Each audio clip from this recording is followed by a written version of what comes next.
Señor, abre nuestras mentes a tu verdad en esta mañana. Oramos, Señor, queriendo ser ministrados por tu Espíritu, queriendo recibir más de ti, queriendo recibir más, Señor, más de tu Espíritu en nosotros, más de Cristo en nosotros, Señor. Oramos, Señor, haciéndonos vulnerables al cambio que tú traes, a la transformación que tú deseas en nuestras vidas. Así que, Señor, nuestra oración es que hoy la palabra sea hablada por tu Espíritu, sea revelada por tu Espíritu. Que el Hijo sea revelado en esta mañana y que tu palabra nos haga crecer y nos haga, Señor, darnos cuenta de las cosas en las que hay que cambiar, en las que hay que ser transformado. Oro, Espíritu de Dios, para que haya en esta mañana convicción de pecado, de justicia y de juicio para la gloria de Dios. Y que hoy la palabra sea un desafío para nosotros. Te amamos, Señor. Te amamos, Señor. Y te pertenecemos a ti. En el nombre de Jesús. Amén, amén, amén.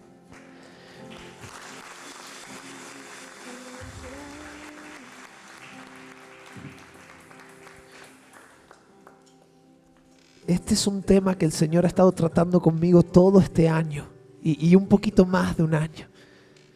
Y creo que es un tema central del Evangelio. Y quizá en la historia de la iglesia a veces nos preocupamos mucho por si nos van a llamar locos, qué van a pensar de nosotros con esto que creemos, que Jesús va a volver. Pero es una verdad que vamos a vivir. Y si es verdad, nosotros estamos llamados a declararla y a anunciarla. Amén. Pero yo te invito a que en tu tiempo de intimidad con el Señor estés meditando en este tema. ¿En qué cambia el hecho del que el gobierno de Cristo va a ser establecido en tu día a día? Porque a veces tenemos tantos rollos en la cabeza, tantas preocupaciones y parece que nos olvidamos que el final, la historia, mi historia y tu historia termina con el gobierno de Cristo sobre todo. Y no tenemos de qué temer. Amén. Amén.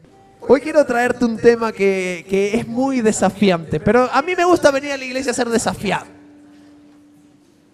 Hay gente que espera venir a la iglesia y solo recibir un golpecito en la espalda y que te digan, está todo bien. Sí, hermano, está todo bien y el Señor tiene el control de todo. Pero no podemos quedarnos quietos. El Señor quiere que nosotros hagamos que su reino avance en la tierra. Y hoy quiero hablarte sobre ser una generación que multiplica lo que tiene en sus manos, lo que Dios depositó en sus manos. Como generación hemos recibido un legado. Amén. ¿Lo creemos? Hay muchos que han pasado antes de nosotros, hay muchas cosas que nosotros hemos recibido como herencia, pero debemos ser sinceros, no todas las cosas que recibimos son buenas. Hay ciertas cosas de los sistemas, hay ciertas cosas culturales de la iglesia que durante los años nosotros hemos heredado y quizá no es de lo más correcto. ¿Por qué no es de lo más correcto? Porque no es lo que Cristo quiere. Y a veces hacemos de la iglesia un lugar donde el centro no es Jesús. El centro es que brille la humanidad.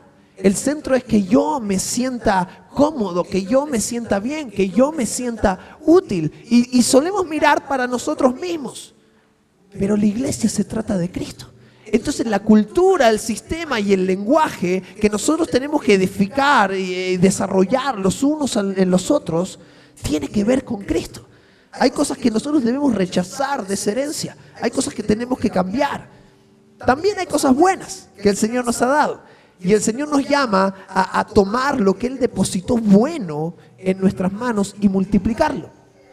Porque si tú empiezas a multiplicar lo malo, el resultado va a ser malo. Pero si empiezas a multiplicar lo bueno, el resultado va a ser bueno. Me acuerdo cuando yo estaba estudiando a principio de la ESO, y te enseñan todo eso de más por más, menos por más, menos. Y es así, si nosotros tenemos algo negativo en las manos y empezamos a tener ese potencial multiplicador, vamos a multiplicar cosas negativas. Si mi lengua es negativa, yo voy a multiplicar chisme, contienda, ira, comentarios que no debo estar diciendo. Así que es importante que nosotros tomemos de lo que hemos recibido, lo que sea de Cristo. Y que tengamos discernimiento para desechar lo que sea de los hombres. Somos una nueva generación. Tú eres una nueva generación. Y quiero darte una noticia que es esperanzadora, es buena. Tú no tienes que hacer las cosas como las hicieron tus padres. Tú no tienes que cometer los errores que cometieron tus padres. No tenemos que cometer los errores que ha cometido la iglesia en el pasado. Nosotros somos una generación que puede traer una restauración a los diseños de Cristo para la iglesia. Y amo esa imagen que vemos en la historia de Elías y Eliseo, de ese padre espiritual y ese discípulo. Porque a veces nos sentimos así con la generación que estaba antes. Hemos escuchado sus enseñanzas, hemos recibido lo que tienen que decir y tenemos que tomar lo bueno. Pero hay cosas que no se ajustan ya a nuestro tiempo. Los sistemas, cuando son humanos, se quedan obsoletos. La vida no es igual que hace 20 años. Y cada vez parece que los tiempos avanzan más rápido y cambian más rápido. Desde que salió internet y todo, es una locura todo lo que pasa. Yo te digo, yo depende con quién ando, me siento joven. Pero el otro día estaba con los adolescentes, no entendía nada. Empezaron a hablar que 6'7", y no sé qué tienen ahora los chicos. Y decía, ¿qué? Comentarios, palabras que usan, no sé. Hay lenguajes que se quedan obsoletos, hay sistemas que se quedan obsoletos.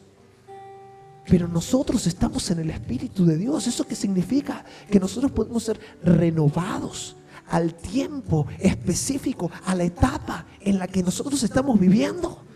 Y vemos este cambio generacional que se da entre Elías y Eliseo, donde Eliseo fue probado.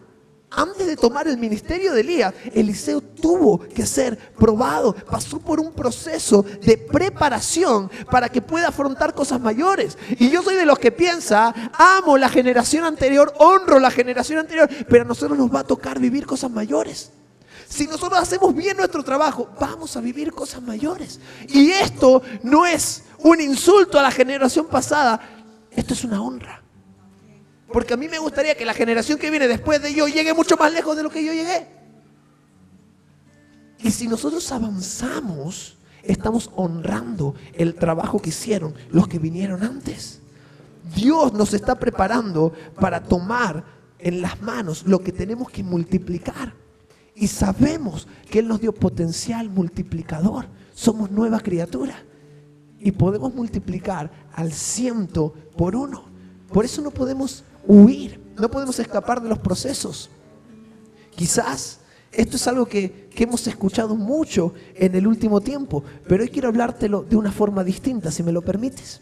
Siempre hablamos de los procesos personales, de lo que pasamos individualmente, pero hoy quiero hablarte como iglesia, hoy quiero hablarte como cuerpo, porque la palabra de Dios dice que Él nos ha hecho uno. Entonces, como iglesia también tenemos que ser procesados. Como iglesia también tenemos que ser probados. Y como iglesia también tenemos que ser restaurados en lo que la palabra dice que es la iglesia. Así que me gustaría que empezáramos este tiempo con una oración, diciéndole: Señor, ayúdanos a tener una mente corporativa. Corporativa viene de cuerpo. La Biblia dice que somos un cuerpo y que cada uno de nosotros tiene la mente de Cristo. Y cuando nosotros todos compartimos la mente de Cristo, no hay división. Si tú ves que hay tantas divisiones en la iglesia, es porque no hemos sabido tener la mente de Cristo ni entender los tiempos del Espíritu. Pero Señor, en esta mañana, ayúdanos, Señor, a entender este mensaje, no como individuos, sino como parte del cuerpo de Cristo, como parte, Señor, de la iglesia. Saber, Señor, que mi proceso también es el proceso del que tenemos al lado, Señor. Saber, Señor, que tú quieres que estemos unidos por la causa de Cristo. Que tú nos has traído, que hay propósito en la unión. Sabemos que tus diseños, Señor, son perfectos Y oramos, Espíritu de Dios, para que cada uno aquí pueda entender lo que vamos a hablar de una forma corporativa, para que nos podamos edificar y consolar los unos a los otros, en el nombre de Jesús. Hay una historia muy fuerte en la que Elías está a punto de ser arrebatado a los cielos. Iba a venir un carro de fuego, un torbellino, y los que son proféticos ya sabían que iba a pasar. Vamos a verlo en la historia, que los hijos de los profetas se lo iban diciendo a Eliseo, y Eliseo les decía: cállense, déjenme tranquilo, sé lo que va a ocurrir. Pero hay un paso que Eliseo tiene que acompañar a Elías durante un proceso, y este es un proceso de preparación. Y cuando llega este tiempo, lo primero que podemos ver, el tiempo de la ascensión de Elías y del paso de la batuta, ¿no?, digamos, de la generación, lo que podemos ver es que pasaron primero por Gilgal. Segunda de Reyes 2:1 dice: aconteció que cuando quiso Jehová alzar a Elías en un torbellino al cielo, Elías venía con Eliseo de Gilgal. Y Gilgal es una ciudad muy interesante. Para hacer este primer paso que dieron, Gilgal es un sitio muy importante para la historia bíblica. Porque cuando Israel sale de Egipto, Israel comienza un proceso con el Señor donde tienen que ser restaurados, donde las mentes de los israelitas tienen que ser regeneradas. Ellos habían aprendido de una cultura egipcia, habían aprendido de una religión egipcia y estaban contaminados. Y el Señor tenía que procesarlos para poder poner en ellos una mente de reino. Y cuando muere Moisés, y es el tiempo de la nueva generación de tomar la tierra prometida, leemos en Josué 5:9 y dice: y Jehová dijo a Josué: hoy he quitado de vosotros el oprobio de Egipto, la vergüenza de Egipto, por lo cual el nombre de aquel lugar fue llamado Gilgal hasta hoy. Hubo una vieja vida que ellos arrastraban. Y te digo, podríamos hablar de la salvación. Podríamos hablar de nuestra vida antes de Cristo. Pero yo quiero hablarte de nuestra vida como iglesia. De las cosas que nosotros venimos arrastrando y que hemos aprendido en Egipto y el Señor tiene que tomar y tiene que cambiar. Yo recuerdo cuando empecé a ser líder de jóvenes, que hacía cada atrocidad. Y no me refiero predicando, me refiero con el trato que tenía con los chicos. A veces era duro, a veces, pero yo había aprendido de un sistema que no era sano. Así me habían liderado cuando yo era adolescente. Yo me acuerdo que todo lo que hacía se lo tenía que decir a mi líder de jóvenes. Que tenía que sacar turno para poder hablar con él, y él me decía lo que yo tenía o no podía hacer. Y las cosas no es así. Porque nosotros no somos llamados a hacer a la gente dependiente de nosotros, sino hay que llevar a la gente a depender de Cristo. Y yo me acuerdo que tenía un líder de jóvenes que era medio brutillo. Y como teníamos confianza, más de una vez me dio una colleja, digamos, un tollito.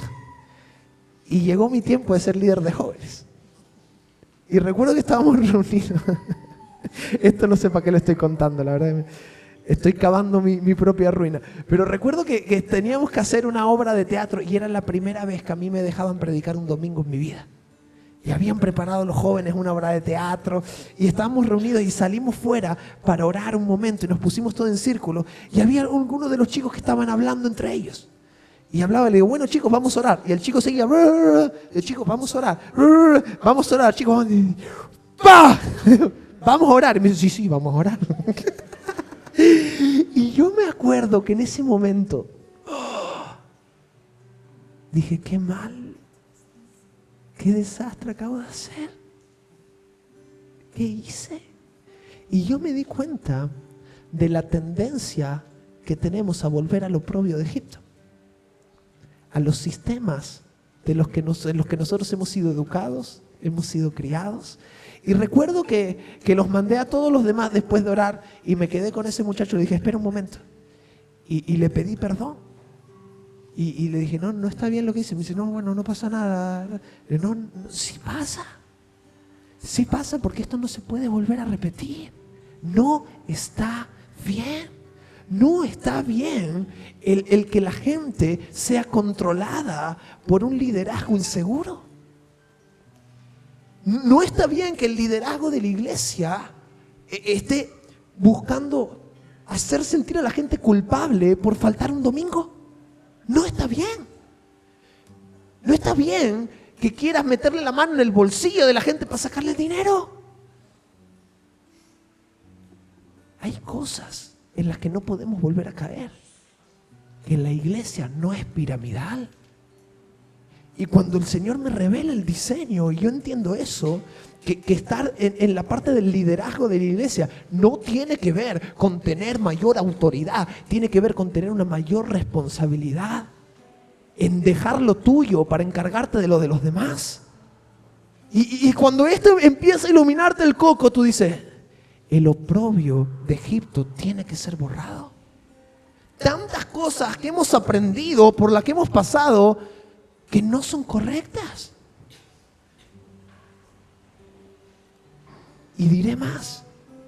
Una de las cosas que el Señor ponía en mi corazón y en el corazón de Timea cuando abrimos la iglesia era que el Señor nos iba a usar como ejemplo de una iglesia sana, con un liderazgo sano, que no busca la manipulación, que no busca el control, que no busca la intimidación, sino que lidera desde el amor. Y ténganme paciencia porque todavía estoy aprendiendo. Creo que todos estamos aprendiendo, pero tenemos que tener las cosas claras. Yo recuerdo un amigo mío de hace 10 años que nos volvimos a conectar hace poco. Entonces empezó a quedar con nosotros. Y a veces salíamos con los chicos a algún sitio a comer. Y claro, nos gusta hablar de la Biblia, nos gusta debatir, entonces nos la pasamos hablando. Y este muchacho empieza a tener ideas, empieza a pensar por sí mismo. Y su pastor, adelante de toda la iglesia, mientras predicaba, le llamó la atención adelante de todo el mundo por estar quedando conmigo. Y decía, yo no sabía que yo era el anticristo. No, es que tenemos que tener tanto cuidado con la forma en la que hacemos las cosas. A veces hay pastores que tienen miedo de que la gente se vaya y los intentan convencer y alguien dice, pastor, mire, yo creo que quiero congregarme en otro lugar. No, tienes que quedarte porque tal, tienes que quedarte porque... Mire, yo soy el primero que piensa, si tú no quieres estar aquí con nosotros, encuentra un lugar donde te sientas cómodo. Y no pasa nada, seguimos siendo cuerpo. Aunque haya diferencias de opiniones, nunca debemos romper el cuerpo. Pablo y Pedro tuvieron sus diferencias, nunca rompieron ni dividieron la iglesia. Y nosotros no podemos caer en ese error de empezar a dividirnos por diferencias de opiniones. Hay que tener mucho cuidado. Si somos iglesia, tenemos que estar abiertos a admitir cuál es el oprobio, cuál es el sistema, cuál es la mentalidad que hemos heredado, que hay que santificar, que hay que procesar y hay que limpiar, hay que purificar. Yo te hablaba antes sobre ese Edén que el Señor creó para ser expandido, para que crezca junto a la humanidad mientras crecía, estando en la presencia de Dios, para que todos caminemos con el Señor. Y sé que cada vez que entramos en pacto con Dios y crecemos en pacto, el Señor nos acerca. Su intención es acercarnos más y más a esa relación que había en el Edén. Sabemos que el antiguo pacto es sombra del nuevo pacto, pero es que el nuevo pacto va a ser sombra de la relación que vamos a tener con Cristo. Cuando todo se vuelva tan real, cuando deje de ser como por espejo, dice la palabra. Pero es tu responsabilidad y la mía, juntos como uno, que nosotros luchemos por establecer aquí un lugar donde si entra un herido, si entra un desamparado, sea curado, sea sanado y sea restaurado.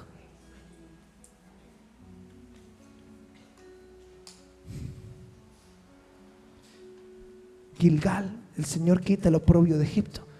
Y cuando dejan Gilgal, en 2 de Reyes 2, versículos 2 y 3, dice que Elías le dice a Eliseo: quédate ahora aquí, porque Jehová me ha enviado a Betel. Y Eliseo dijo: vive Jehová y vive tu alma, que no te dejaré. Y descendieron a Betel.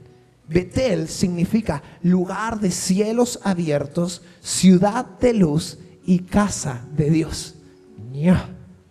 Qué pedazo de significado. Lugar de cielos abiertos, ciudad de luz y casa de Dios. Betel es un lugar de revelación y transformación. Hace 2 semanas el Señor nos hablaba sobre crecer en el conocimiento de Cristo. Betel es el lugar de la revelación celestial. Betel es el lugar donde Jacob está escapándose de su casa, escapándose de su hermano, y de repente se tira a dormir y pone unas piedras usándolas de almohada. Y dice que él ve una visión en ese lugar donde los cielos son abiertos y hay unas escaleras y ángeles subían y bajaban. Y ahí entonces cuando Jacob se para y dice: espera. Este lugar es casa de Dios. Este lugar es puerta del cielo. Este no es un lugar normal. En Egipto, en Gilgal, somos sanados y procesados. Se nos quita el oprobio de Egipto. Pero es necesario que entremos a Betel para conocer a Jesús en mayor profundidad, conocer su persona y conocer su plan, como decíamos el viernes. En Betel Jacob conoció a Dios y escuchó el plan de Dios para su vida, y el Señor le reveló: esta es la tierra que vas a heredar. Pero el Señor no podía hablar con Jacob sin tener un encuentro con él. Betel es un lugar que nos enseña intimidad. Primero se nos cambia la mente, pero después en nuestro caminar de madurez tenemos que entrar en Betel, crecer en intimidad con el Señor. Betel es un lugar de transformación. Y dice que ellos siguieron caminando, Gilgal, Betel, y después en 2 de Reyes 2:4 dice que Elías volvió a decirle a Eliseo: quédate aquí ahora, porque Jehová me ha enviado a Jericó. Y él dijo: vive Jehová y vive tu alma, que no te dejaré. Y vinieron pues a Jericó. Jericó significa lugar fragante. Y se dice fragante por los aromas que hay y por los manantiales. Y es súper curioso porque más adelante en la historia, Eliseo se encontraba con la compañía de profetas, y estaban en los manantiales de Jericó. Pero había un problema: que ese agua que el Señor llamó Jericó, que era agua de aromas y manantiales, un agua fructificadora, estaba enfermando a la gente. Estaba trayendo sequía. Era un agua que estaba muerta. Y entonces Eliseo se levanta, y podemos ver en el versículo 21 que dice que saliendo él a los manantiales de las aguas, echó dentro la sal y dijo: así ha dicho Jehová, yo sané estas aguas y no habrá más en ellas muerte ni enfermedad. Jericó es un lugar donde no solo aprendemos a escuchar, no solo tenemos un encuentro con la gloria. Jericó es lo siguiente: el encuentro con la gloria de Betel, las escaleras que vimos, esa revelación ahora nos activa para entrar en obediencia. Se nos quita el oprobio del que traíamos. El Señor se nos revela, pero después el Señor nos activa para obedecer. Es en Jericó que vemos que el pueblo de Israel entra y toca la trompeta y grita, y los muros caen. Y yo me imagino esa historia y pienso: es una locura. Porque a mí el Señor me dice: da 7 vueltas y en la última grita y toca las trompetas del último día. Y yo digo: ay.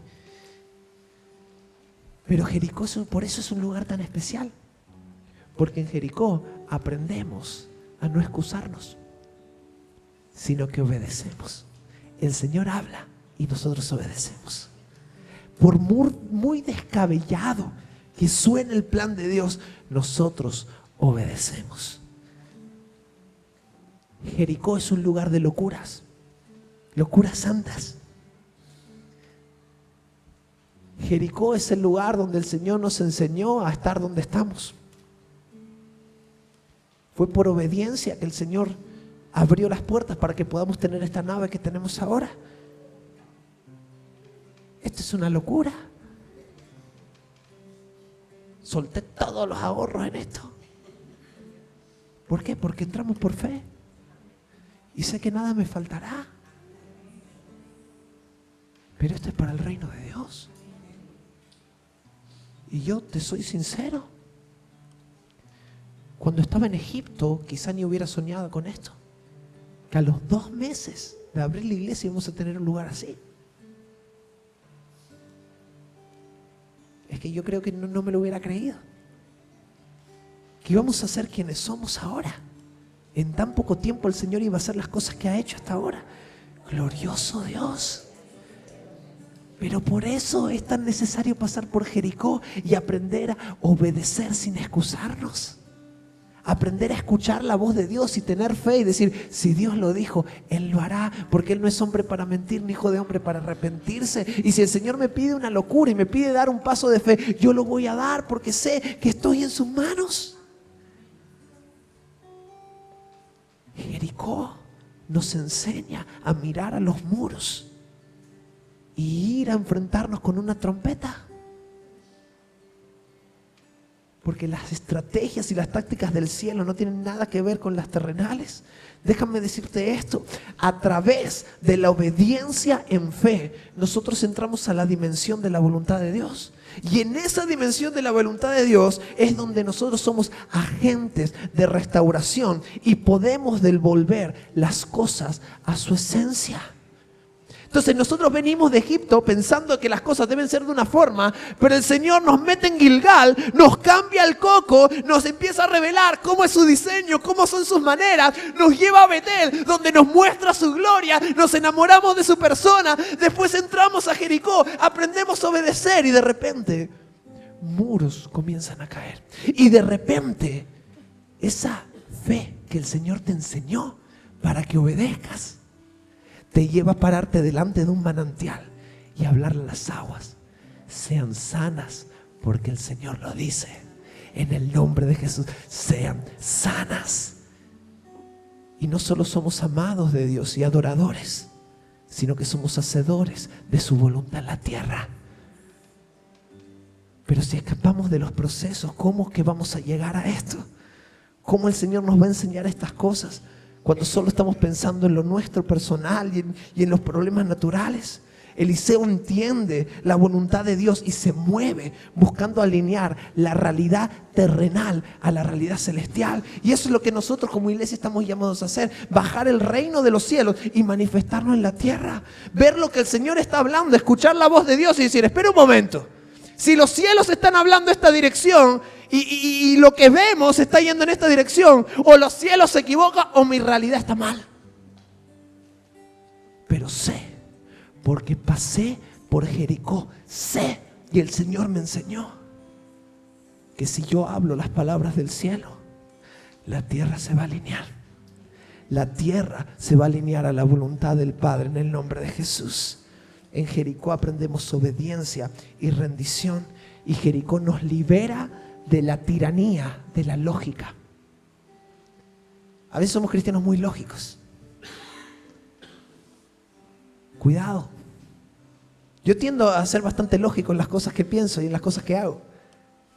Pero a veces el Señor nos pide cosas que no parecen tener sentido. Y la obediencia es el pináculo de la forma de adorar. Amén. En Jericó, el Señor iba caminando y vio un recaudador de impuestos llamado Zaqueo. Y fue en contra de la ley, fue en contra de las costumbres judías y dijo, tengo que ir a tu casa. Y se metió en la casa del pecador. ¿Y saben qué pasó? No se contaminó, sino que la vida de ese pecador fue transformada para siempre. Jericó aprendemos a obedecer. Y el último lugar por el que pasaron es el Jordán, el río Jordán. Segunda de Reyes 2:6 dice, y Elías le dijo, te ruego que te quedes aquí porque Jehová me ha enviado al Jordán. Y él le dijo, vive Jehová y vive tu alma, que no te dejaré. Y fueron ambos. El Jordán es un lugar de transición. Amén. En el Jordán, Israel cruzó a la tierra prometida y las aguas se abrieron. En el Jordán Jesús fue bautizado y después de ese bautismo empezó a dar inicio a su ministerio. Jordán es el lugar de transición. Entonces nosotros los procesos que pasamos como iglesia no es para quedarnos ahí, es para transicionar hacia algo mayor. Y el Señor es un Dios de transiciones y las transiciones son en crecimiento y Él tiene unas sendas preparadas y la palabra dice que las sendas del justo es como la luz de la aurora que siempre va en crecimiento. Entonces todas las transiciones que pasamos en el reino es porque el Señor nos quiere llevar a más. Y estas son buenas noticias, no me mires con la cara que me estás mirando, te estoy hablando de cosas buenas. Son buenas noticias, el Señor te quiere llevar a más. El Señor quiere desarrollarte más y el Señor quiere hacer de ti algo grande que quizás jamás nunca soñaste para la gloria de Dios. En el Jordán, Eliseo toma su legado. Y pasa toda esa historia que vemos y dice en el versículo 8 que tomando entonces Elías su manto, lo dobló y golpeó las aguas. Y las aguas del Jordán se apartaron a uno y a otro lado y pasaron ambos en lo seco. Y es ahí, en este momento, cuando cruzan el Jordán, que hay un carro de fuego que pasa entre los dos y los separa. Y después de ese carro que los separa, hay un torbellino que viene a Elías y lo levanta. Y Eliseo cumplió propósito. Yo tenía que llegar al final. Yo tenía que presenciar este momento. Y es en la transición donde nosotros empezamos a tomar lo que la otra generación dejó. Dice la palabra en el versículo 13 y 14, pero te lo cuento, que el manto que Elías dejó, Eliseo lo tomó. El manto profético de Elías, la herencia de Elías. Y él se acercó al Jordán y en presencia de 50 de los profetas dijo: yo me acuerdo cómo se hace esto, yo vi a papá hacerlo. Y golpea. Y por fe, Eliseo hace que el Jordán se abra y él pasa. Porque cuando nosotros transicionamos de la forma correcta, somos capacitados para igualar lo que la anterior generación estaba haciendo y poder potenciarlo y llevarlo a más. Hay algo súper curioso de esto, y es que Eliseo, la Biblia habla de Elías y se ven 7 milagros. Pero cuando cuentan los milagros que hizo Eliseo, hay 14. Es curioso. Y es curioso porque, y esto creo que es algo que el Señor nos está enseñando. Creo que cuando nosotros le pedimos a Dios en fe, tenemos que aprender a ser específicos. Porque justamente Eliseo pidió la doble porción de la unción. Y Elías le dijo: yo eso, cosa difícil me has pedido. Si me acompañas, si me presencias, irme, entonces te será dado. Pero es que la doble porción no habla de la doble unción que Elías tenía.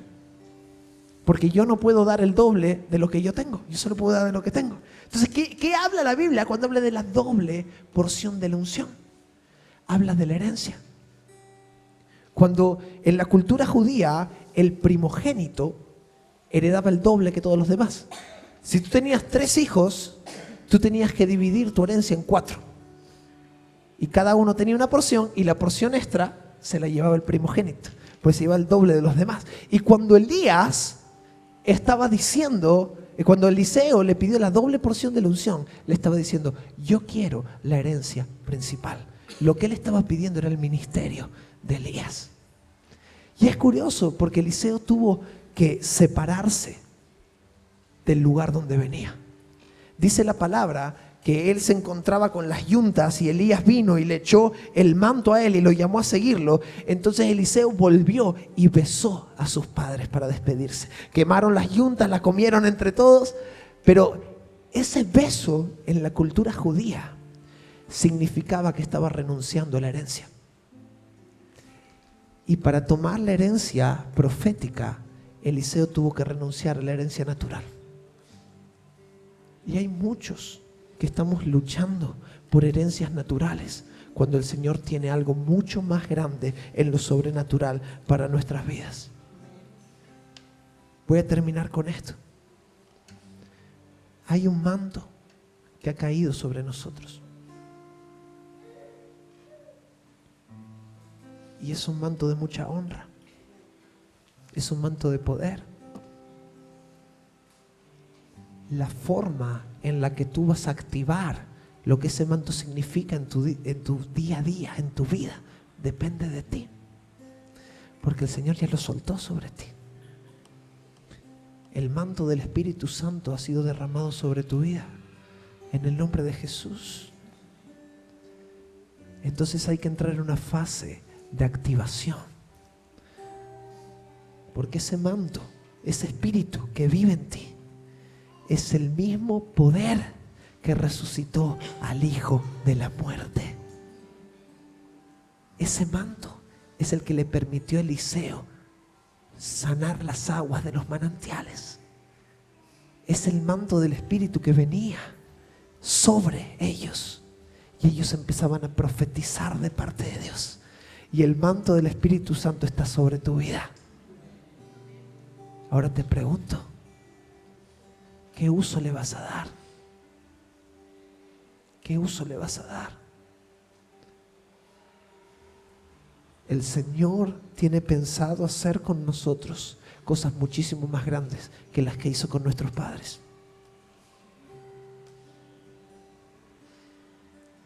¿Nos vamos a ajustar a sus sueños o nos vamos a alinear a nuestras dudas? Lleven todo pensamiento cautivo a Cristo. La duda, el temor, la incredulidad. Llévenlo cautivo a Cristo y empiecen a operar en la fe. Sé que como iglesia estamos en un proceso. Hay que pasar por Gilgal. Hay que tomar el diseño que el Señor nos está dando. Hay que limpiar las cosas, hay que desechar cosas que venimos heredando. Hay que pasar por Betel, hay que conocer la gloria, hay que ver el rostro del Hijo. Hay que pasar por Jericó, tenemos que ser activados en obediencia. Pero el Jordán nos está esperando. Y llegará el día donde vamos a tener que transicionar, donde este lugar se nos va a quedar pequeño. Llegará el día donde va a haber que transicionar, donde vamos a comprar nuestro propio terreno. Ya lo tengo visto. Ya lo tengo visto. No sé si es para dentro de 10 años, no sé cuánto el Señor nos va a tener aquí, pero yo sé que las transiciones del Señor siempre son a más. Y como iglesia, el Señor nos ha hablado. Tenemos que activarnos y ganar a nuestra generación para su gloria. Y yo no solo quiero alinearme con la persona de Cristo, yo quiero alinearme con su plan para mi vida. Amén. Quiero invitarte a que te pongas de pie ahí donde estás